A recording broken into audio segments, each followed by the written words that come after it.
வெள்ளரி பழம் பாருங்கள், தோட்டத்திலேருந்து ஃப்ரெஷ்ஷாக பிரித்து வச்சுருக்கிறேன் பாருங்கள். அதை பறித்து வச்சுருக்கிறதையும் பாருங்கள், முழுசாக இருக்கிறதையும்.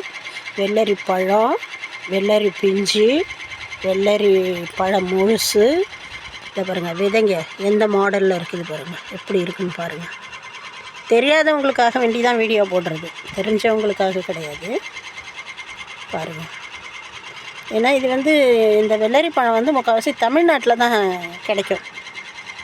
ஹைப்ரிட் இல்லாமல் நாட்டு பழங்கள், இது நாட்டு வெள்ளரி பழம். எங்கள் ஊரில் ஃபேமஸ்ஸு வெள்ளரி பழம். அதனால தான் நான் வீடியோ போடுறேன், தெரியாதவங்க தெரிஞ்சுக்கிட்டோம் அப்படின்னு சொல்லிட்டு. வெள்ளரி பழம் உடம்புக்கு ரொம்ப நல்லது, ரொம்ப கூலிங்கு. பிஞ்சியும் ரொம்ப கூலிங் தான், சாப்பிட்லாம், ரொம்ப உடம்புக்கு நல்லது. ஓகே, பாய்.